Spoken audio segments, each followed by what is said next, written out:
Derrick Henry news breaking right now. The Titans have informed Derrick Henry. They've made it clear via several sources that they're not trading Derrick Henry. They're not trading Derrick Henry away despite multiple trade offers. And here's the report here by Adam Schefter. The Tennessee Titans informed Derrick Henry this week that they don't plan to trade him despite receiving inquiries from several teams. Per sources, this could change. This could be posturing. Could be. Probably isn't, but could be posturing by the organization to trigger some sort of, one-up trade offer. Try and get somebody to come in stronger. But my sense is the market value for Derrick Henry is not strong. Just like we're hearing the market value for DeAndre Hopkins, a potential trade piece as well, is not strong.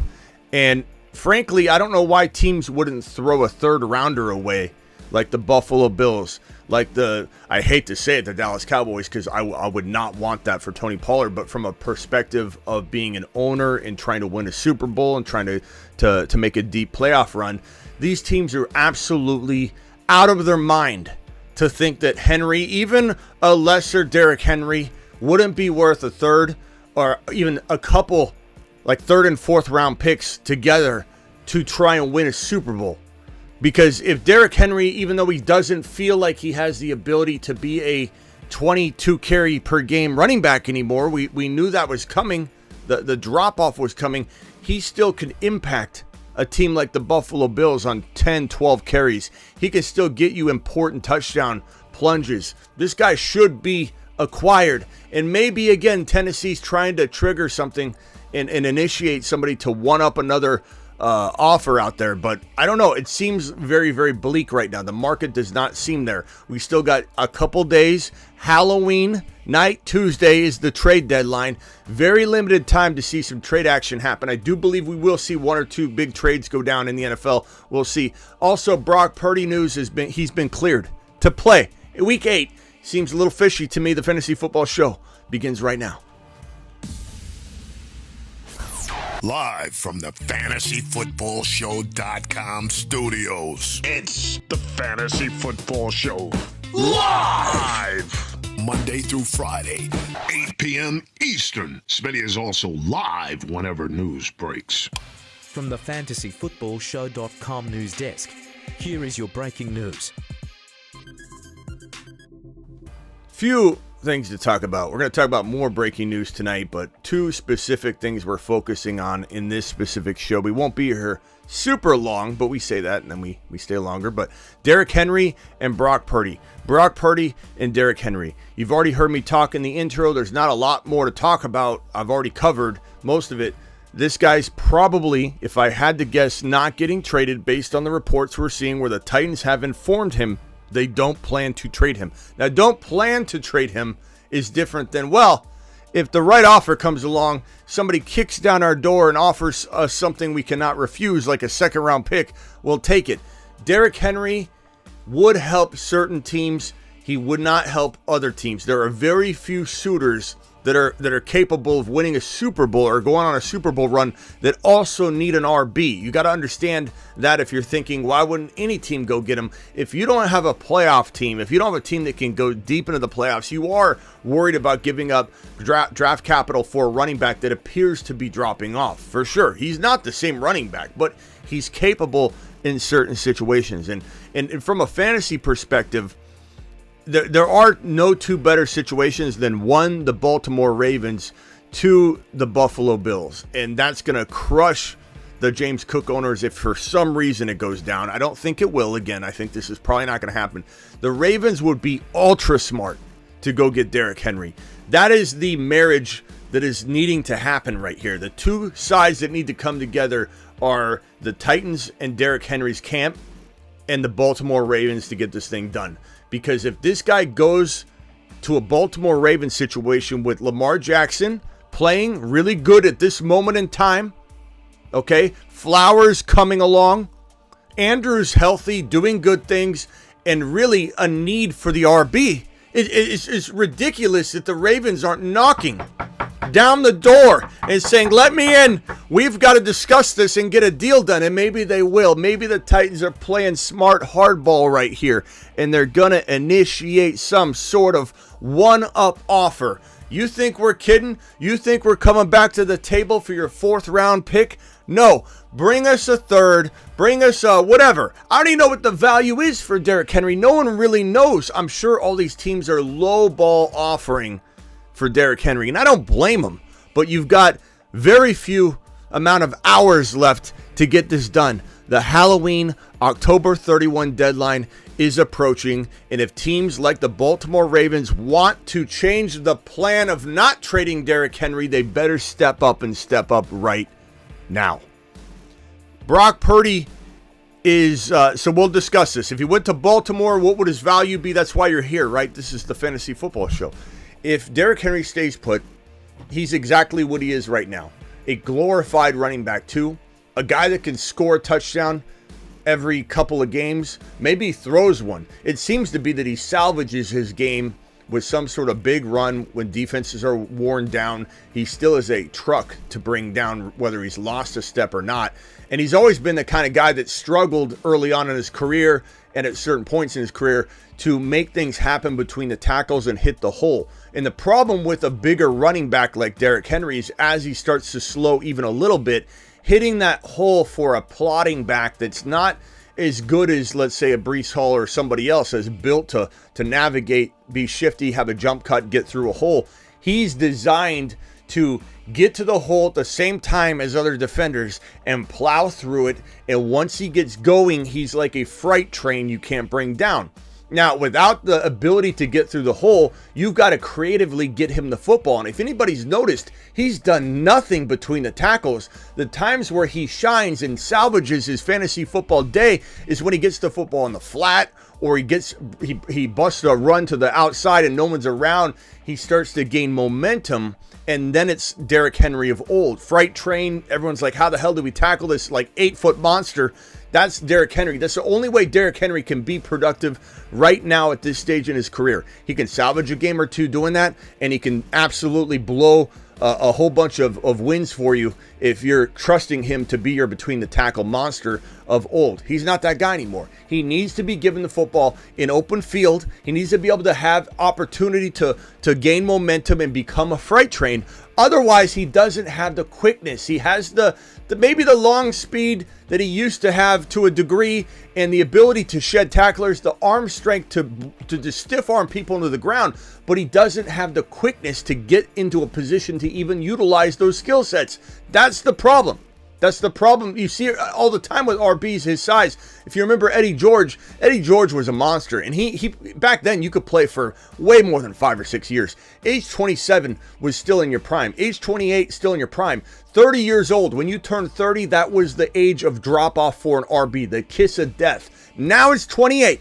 28 is the new 30. When you're 28 and he's 28, you're looking at probably your last season. Because when you were 30, you had maybe one more year. If you entered your age 30 season and you didn't turn 31 before the season started, you had a shot. Call it a 50-50 shot. You could be elite for one more year, even if you missed games. But it was hard. It wasn't the easiest thing in the world to do. 28's the new 30. Alvin Kamara, 28. Eckler, 28. Okay, these guys are in their 28 age seasons. He's 29. He defied all odds last year. Doesn't mean he broke the mold. Doesn't mean other running backs will follow suit. He did it at 28. And he did a damn fine job. And he deserves his flowers. And he deserves to be sent to the freaking moon for what he accomplished. Let's send him to the moon real quick. Okay, give him his flowers.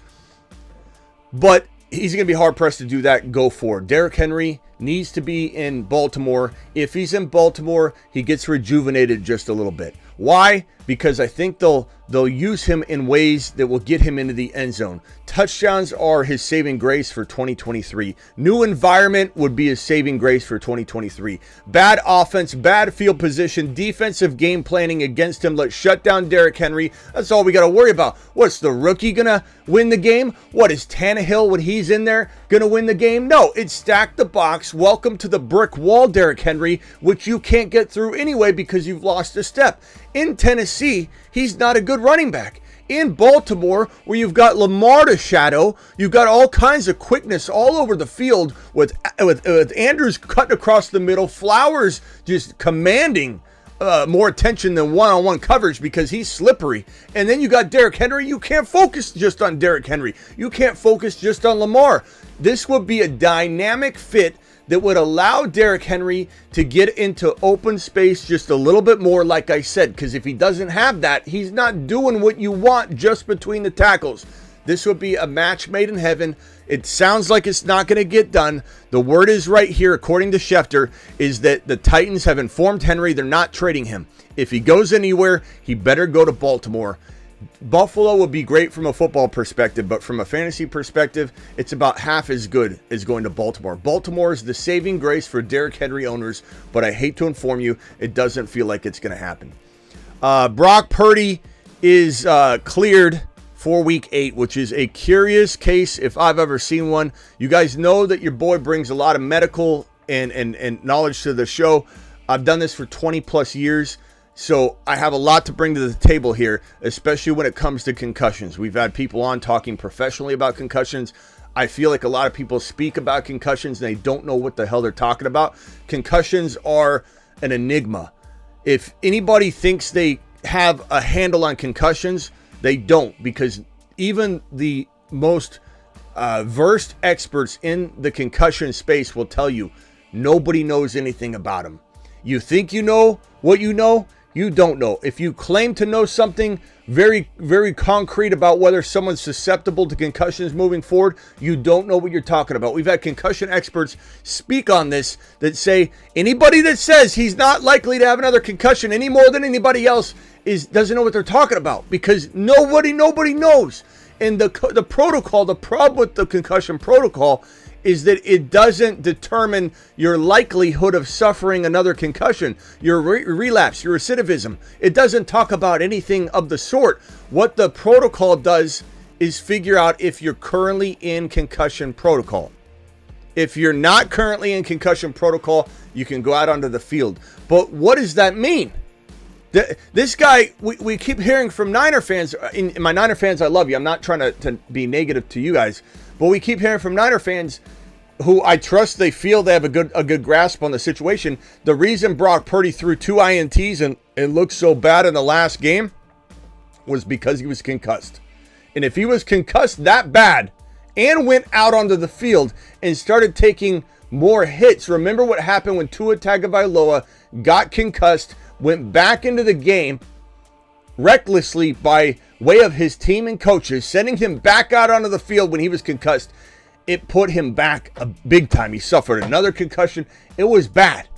So Brock Purdy going out and playing while concussed was not good. That certainly put him, if I had to use my educated guess here, certainly put him in a position where he was not faster recovered than another person that suffered a concussion. If he played on a concussion, continued to take hits with a concussion, he probably was one of the most vulnerable people coming out of his concussion, and he's probably what I would guess to be the most likely candidate to sit a week no matter what, just to make sure he's okay, and he's got the bye week in week number 9.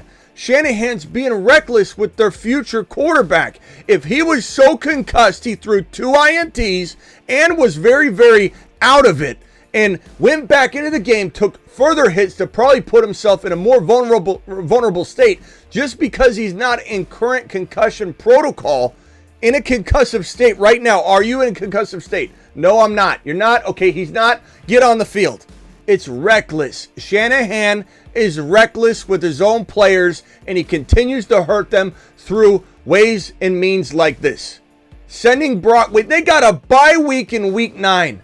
Sam Darnold has been preparing. I don't think Sam Darnold is going to play good football. I'm not saying that for any. I still like Brock Purdy to a degree, especially in fantasy. And you got him as your lone starter. You lost Aaron Rodgers. You also had AR5, and now you're down to Brock Purdy. He's not the end of the world. He's got a good offense, and I do believe the concussions probably did affect his play. I do agree with that. That's why I think he shouldn't be going out onto the field. This is reckless. And it's the same old thing over and over and over. Kyle Shanahan threw this guy back onto the field after he had a complete UCL tear in the playoffs and said, oh, we're out of quarterbacks? Hey, Brock, I know you just tore your UCL and I took you out of the game. Get back in there. Actually, you know what? No, wait. Throw about 25 passes on the sideline with that torn UCL, then get back in the game. Oh, we threw Trey Lance up the gut as a fullback. Oh, we threw him up the gut on 2 sneaks. He's not a sneaking quarterback. It's just time and time again. And this is dangerous. It shouldn't be done. Hopefully he escapes without a concussion. Hopefully he doesn't even get sacked. Don't run him up the middle. It's Shanahan, But from a fantasy perspective, this is great news for Ayuk. It's great news for CMC. It's great news for Kittle. It's great news for everybody from a fantasy perspective, unless he goes out there and gets slammed. Appreciate everybody being here. These are the 2 pieces of breaking news. Paul with the first super chat of the show. Get a standing ovation. Smitty, full PPR Watson or Dell with Woods out tomorrow. You got to go. Dell is your safer play. Dell's safe. Watson's high risk, high reward. And what I mean by that is you're going to get probably 8 to 12 points out of Dell. There is a shot you get 18 to 20, but it's a smaller shot. Watson, you're either getting 3 points or you're getting 25. He has that potential. I really think he does. I still believe in Watson. He appears full go. He's not injured right now. He's in practice, pushing, tackling dummies, hitting, cutting, exerting on the knee. There's nothing wrong with the knee. They're not taking it easy on the knee. I think Watson is still one of the most underrated wide receivers at cost of entry. I'm not saying he's a top 5 or 6 guy right now, but he has the ability to still be a top 15 wide receiver go forward. And for everybody that wants to say he's done, he's trash, he's garbage, this is football. This is not baseball. This is not hockey. This is not basketball where you play 75,000 games in a season. This is football. You can literally be top 10 at your position for 4 straight weeks at any moment in time. You can literally be garbage for the first half of the NFL season. And literally in weeks 9, 8, 7, week 10 on, be one of the best players at your position. I'm not saying Watson will for sure be top 10. But if anybody thinks it's not in the realm of possibility because he disappointed you, stop crying over spilled milk and realize the talent is there. And Aaron Jones is really the glue that's been missing. And granted, he didn't look great last week, but I assume he gets healthier every week. The moment Aaron Jones opens up the offense and keeps the defense honest, I believe Watson breaks free for that long 65-yard touchdown. And I hope to God it's this week. And Watson, just like Ridley, are ride and die players. The moment you don't bank on a guy like Ridley, you got Ridley, okay? Ridley's going to absolutely... Where's my focus when I need it? Ridley's going to absolutely, in week 1, 2, 3, all the way up to week 17, he's going to be this player that's going to be just... Let's put it this way. Let me put a graph here. Here's Ridley. This is Ridley and also Watson. Okay? In week 1, here's 17, here's 8. They're going to be like this. This is the nature of these 2 players. Why? Because they're down the field players. The moment you sit them, you're expecting this value here. But unfortunately, the weeks you sit them, if you don't ride and die with them, you're not going to get it. You're not going to be able to hit these high points, and you're going to sit them here. You're going to start them here, and you're going to be upset right here. And if you want to mess around and find out, this is the graph to do it. And all you got to do is sit these guys, and they will explode. So understand what you have in Ridley and Watson. They're downfield field stretchers. And the conversion rate on bombs and streaks and post routes are lower. Especially when you have offensive stuff going on, like where Zay Jones is out and now Ridley's doing more field stretching work. You got Aaron Jones out. The whole offense in Green Bay is not cohesive and firing on all cylinders. You've got a 30% like conversion rate on every route you run when you're Ridley or you're Watson. You're going to have these games where you're absolutely down and you're doing nothing. And you're going to have these pop-off games where you're scoring 18 fantasy points instead of 0, and you're going to have them on the bench. You have to ride or die on players like Ridley and Watson, or you will change lanes like on the freeway, and then the lane that you get in is going to slow down, and the lane you were in is going to speed up and pass you. It's ride or die. You made the commitment in drafting Ridley. You have to ride with Ridley, or you will get burned. One way or the other. Hey, Smitty, so I'm going to say Watson, high risk, high reward, Paul. It's really tough to say for sure what side. Superfish with a $5 hauler, non-PPR start, 3 Pollard, Kamara, Pacheco, Swift, Bijan. Still hard to trust Bijan. Yeah, it is, but it's harder to sit him. I would say you're going to go with Bijan, Pacheco, and Kamara this week. Swift is a good play, but not as good as those other two. You got a good potential trade situation, or just wait for the Buy-Mageddon, the mini Buy-Mageddon coming up, and then you potentially trade. Trade Ford and Moore. DJ Moore, I assume, for Mixon. Absolutely not. I don't like Mixon at all. I don't mind that trade in a different context for a different player. Achane, someone like that. I'd even trade for Ramondre. Maybe not that entire package, but I'd rather have the upside of Ramondre bouncing back. Aloha, Smitty, pick 2. Watson, Roshan, Hendy, DeMarcado, Javante, JSN. Love the show. The show loves you back, Juice. I would say if you're picking 2, Christian Watson and probably Hendy, but if we start hearing great stuff about Roshan, we're going to swing back around and go Roshan, but we haven't heard anything too enlightening right now other than he cleared the protocol. He's going to play, but we don't know. Keep 1 rest of season, Ridley or Watson. Ridley for me.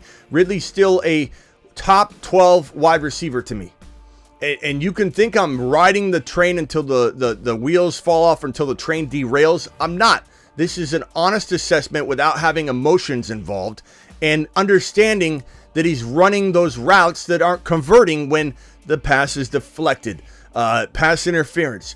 One-handed catch, amazing one-handed catch last week. Ruled out of bounds when it wasn't out of bounds. Just the little things like that. It sucks because that's what it is right now. But once Zay Jones gets back, it does solve some of those problems, and he doesn't have to run all the dirty work routes. Flowers or Garrett Wilson?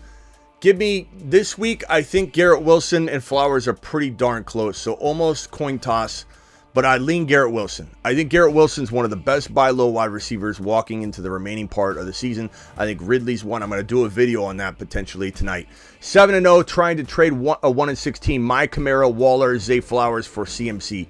Yeah, I mean, bro, you're not going to get that, but you could certainly try. You're giving him really not a whole lot. Zay Flowers is good, but he doesn't put a dent in this kind of trade. He's lightweight. You can barely, he's like a fly or a gnat that you're throwing on a scale that doesn't add any weight at all in this context when CMC's involved. But I like Flowers. I'm not trying to diminish Flowers' value. Flowers is actually also one of the better buy low wide receivers, but from like a wide receiver 3 perspective, this isn't going to move the needle. If you can get CMC using Waller and Zay Flowers, upgrading your Kamara, you smash it, you hit a home run. And Hunter Henry, Ridley, that's one for, I'm talking about 3 for 1. You're also asking for Ridley. If this is on the table and you haven't accepted Christian McCaffrey and Ridley for this right here, you need to take a lap, but a victory lap after you smash the button. But there's no way that's getting accepted. You literally won't get CMC, in my opinion. You definitely try for Kamara, Waller, Zay Flowers for just CMC. But if you're getting Ridley, smash that button and do it live. I'll have no tight end. Also, Zay or Jacoby, they're pretty even. I'd go Zay Flowers personally, but that's really, really, really close. And then the final super chat, and then we're out of here. This is a short show. I'll be back tonight. We'll be doing some drafts. We'll do some start bench advice. Should I try to trade A.J. Brown and Aaron Jones for Achane and Diggs? I would take that. I would run. No guarantee he would do it, but it's a move worth making. Absolutely a move worth making if you get it done. Pros and cons, like Aaron Jones could prove to be very valuable, but you know what? He could also prove to take 1 or 2 more weeks, and then Achane's back at the time of them firing off on all cylinders together. Achane's a home run, win a league player. Go get him, do it live. Chad celebrating his 3-month membership. Make it rain. Make it rain as if I donated 50. Let's do that anyways, just because you're a man. Alert. Super chat alert. Appreciate you, Chad to the moon. And then we had a guy drop $100 hauler at the end of the stream last night, and he did it right when I'd already ended the show, but he did it anyway in the live chat. And let me just go ahead and find that name real quick in that message, and I want to answer his question. So it was from I Haney. I Haney dropped a $100 hauler on the way out the door. So I Haney to the moon. Okay, let me put him on screen here. I Haney dropped a $100 hauler on his way out the door, and he said 8-man league, 6-1, Prescott, Eckler, Kamara, Hill, St. Brown, Kelsey, Pollard. Do I put Swift, DJ Moore, Addison in at the flex spot? I Haney, I would say, first of all, thank you to the moon for dropping Alert. Super chat alert. freaking $100 hauler, you moon man. To the moon. You moon man, you absolute monster, I Haney. I think everybody in here could vote on this because the man deserves a group think on this one. But I think everyone's going to say put Addison in for safety. Swift is a nice play, but there is some concern about will he blow up or not each week, or will he do really well each week. You got to go with the guy, the hot hand. We're talking about Addison right now. Spoon-fed, okay? Hot hand. Easy, safe call, but still has the same upside and appeal as a Swift. And if there's not a good way to determine a start, I don't know what is. When the person that you're picking safe and has the same ceiling value as anybody you're listing. DJ Moore, I don't think he has a ceiling value without Fields in there to be higher ranked than Addison. Addison is the hot hand. I Haney, appreciate you, and roll with Addison. Don't even think twice. Even if it didn't work out, that is the move. That's the smart, logical move. And then the final super chat of the day here. Call your boy Loud says 2-5. Gibbs owner waiting on Achan, Connor, and also Henry with DK, Olave, Devontae Flowers. Do I trade Devonta Smith for Monty? I think it's not a bad move. I do truly believe in Devonta Smith. I would much rather you move like Flowers and another piece, or DK, honestly, like Olave and Devontae Smith are the same to me. I would move DK for Monty. You know, I don't know that I want to move Devonta Smith, but you know, he's also injured, and he probably should come back and go on a tear. But will they hold him back and feed him less to keep him healthy, and that's why Gibbs will be important? I don't know. I would say they're about even. I would say lean position of need in this situation. Monty, Devonta Smith, Monty. Monty's hurt, probably back next week, but you never know. I mean, he didn't practice this week. It's obviously bad enough they didn't rush him back. And what do they do when he comes back? Devonta Smith isn't hurt, and I do believe he bounces back on a tear. So I would definitely say trust your gut, go position of need, but don't let the doubters, the Debbie doubters on Devonta Smith make you feel like he's not potentially a low-end wide receiver 1 or super high-end wide receiver 2 going forward. I truly believe he is. I will see you all later tonight. Thank you all for the super chats. Thank you to call your boy Eric Taylor, Johnson 218, Avon, Ozzy, Juice, Alex, Superfish, and Mike and Paul M for your super chats. Please hit that like button on the way out the door and subscribe if you're new. This is the only show that I think you could even find that does breaking news like we do, live whenever news breaks, that does a show every single day for 1.5 to 3 or 4 hours, depending on how much activity we have. Who goes live Monday through Friday at 8 p.m. Eastern? Every single Monday through Friday, live whenever news breaks, does graveyard shifts about 4 or 5 nights a week where we go live around midnight. And after every single game, Thursday night, Monday night, Sunday night games, tell me. I don't know anybody. That's what I thought. The Fantasy Football Show. Thank you. Subscribe. See you tonight. Deuces.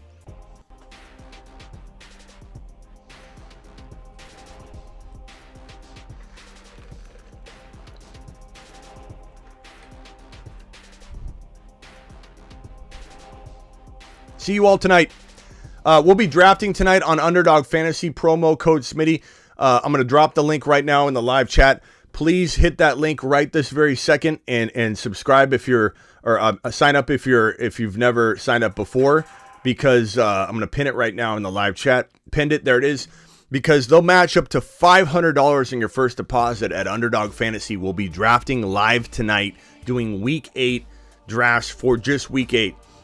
And if you aren't signed up ahead of time, you won't get in on time. So please click that link now. Underdog Fantasy. The link's in the live chat pinned. It's in the description of every video, including this one if you're watching the replay. And get ready to draft tonight. Code Smitty also does the same thing. If you download the Underdog Fantasy app and it says, how'd you hear about us? It asks you that question right away. Put Smitty. They'll double your first deposit all the way up to $500. We're drafting tonight. Go sign up. Get ready. Let's draft Week 8. Is your season falling apart?